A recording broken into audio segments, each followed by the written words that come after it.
You're watching Sunday Sound Off with Frank Boal. Welcome back to Sunday Sound Off and our first hot topic of the night. Who should DH? Rustin, Kendrick's hitting from the right side, not from the left side. A platoon, let Kendrick work it out. What do you think?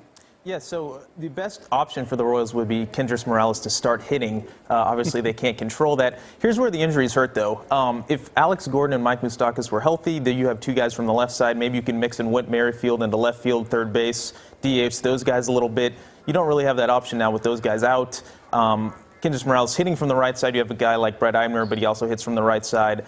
I think you let Kendrick Morales try to get out of these struggles for the next couple of weeks, but you got to have some sort of breaking point or deadline because you obviously can't have the DH hitting 190. Maybe a little bit more Eibner, but for now I think Morales is their best option if they can get him going. Yeah, Blair, the injuries have really impacted this. Well, that's right. I mean, Eibner it's been fun to watch him. He struck out his first two major league at bats, and he's been 5 for 9 since then, and a couple of big hits. What a great weekend for him.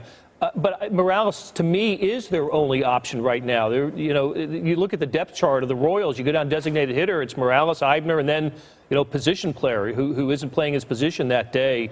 There are no options with Morales. He's your DH, or you're not going to have him at first base, and with Hosmer there. Morales needs to start hitting. Rustin's right. I think that it's a couple weeks, maybe it's the All-Star break. I don't know. Whatever the deadline is for Kendrick Morales to get out of this slump, and he's had some good swings, but he still just seems to be snake bit up there. Yeah, Soren?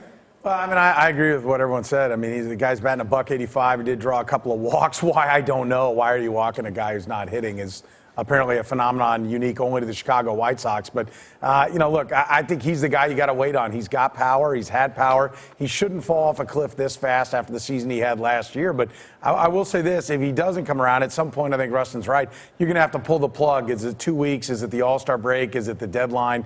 And when you do, the good news is with the young guys that are coming up, they do have some guys, at least with some AAA potential. I mean, they look like they can handle the bat a little bit, and they don't have to be the man. I think that's one of the things that's unique about you watching all these young guys perform well. Go back 10 years, they'd come right up and batted third immediately for this team. And I think you're having success from those guys right now because they're not being asked to bat third or fourth and save the franchise the way a Zach Greinke was, the way, a lot of these young guys, even Eric Hosmer and Mike Moustakas were when they first came up. So as long as the Royals can keep enough guys hitting in front of them, they've got a chance to keep those young guys going. But I don't think there's a real answer beyond Kendrick Morales at that DH spot. All right, here's our second hot topic of the evening. Which team in the American League Central concerns you the most? They're all bunched at the top, and like I said earlier, White Sox have a disastrous weekend. They're still just one game back. Cleveland's a half a game back. Blair, who do you think's going to be tough? I think we may agree on this as well. I think it's the Cleveland Indians. I think they have the Indians have the most complete lineup. Their starting pitching is very good. And they've added a speed element to their game this year. They're up toward the top of the American League in stolen bases. It's funny, since the Royals started winning in 2013, they've handled the Twins and the White Sox pretty much every year. They finally overcame the Tigers, but throughout this, it's the Indians that they seem to have these battles with during the regular season and can't kind of feel superior to Cleveland, at least on a head-to-head basis. I think that's the way it's going to be this season. I think the American League Central is going to come down to the Royals and the Indians.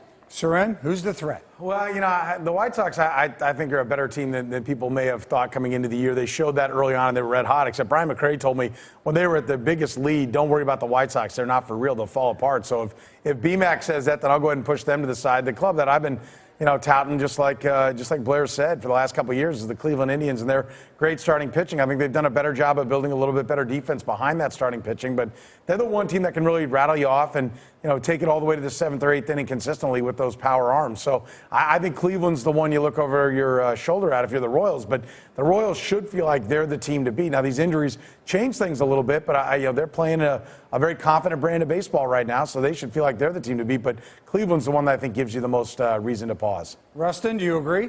Yes, I'm going to be boring and agree. Cleveland, and they lead the division in runs scored. They lead the division in ERA. They have a manager in Terry Francona who obviously knows what he's doing. I will say that I think that the one thing that has maybe changed is that I think when you look at the division, it's pretty flat in terms of teams being even, and I don't know that anybody's going to go out and win 95 games. I think this is a division that can be had if you can win 90 or 91 or maybe 92 games. All right, and our final hot topic, what effect will Baylor's penalties have on the Big 12 at a national level? Soren?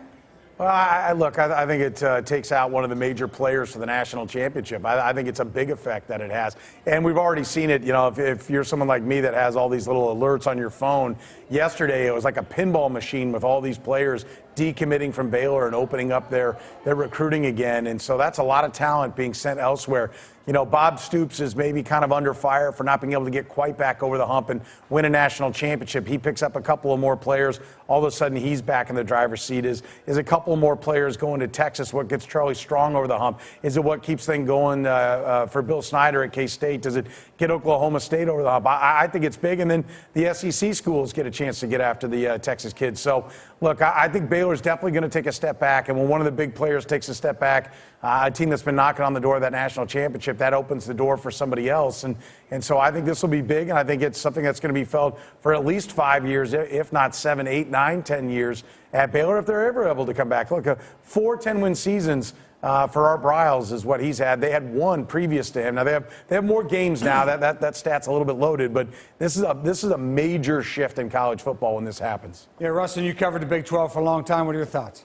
No, I agree with Soren. I mean, when you have a 10-team league, especially in the Big 12, it's difficult to move up or down if you're, at the bottom of the league because teams in Texas obviously have a recruiting advantage, and if you're a team like Kansas or Kansas State, there's only so many places you can go, and you're playing every team every year. I will say that I think Dan Wetzel of Yahoo Sports made a great point the other day in a column about one of the reasons that the Baylor scandal even happened was that football got too big at Baylor, so maybe caring so much about how this affects the football in the Big 12 is a little bit beside the point. Yeah, and I think part of the investigation said it was a rogue state making their own laws. Blair? And that's fairly accurate.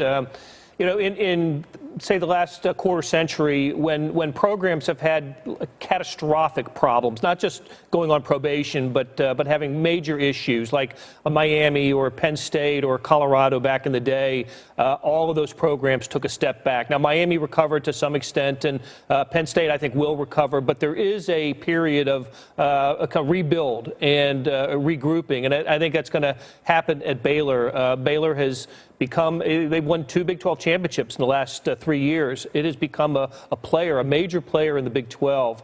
I don't see that happening for a while now. What's interesting to me is who's going to replace Art Briles. Right. Mike Singletary's name has come up and is a popular name. I think Baylor could do a lot worse than to hire one of their favorite sons in Mike Singletary. Yeah, it's going to be interesting. SMU never recovered.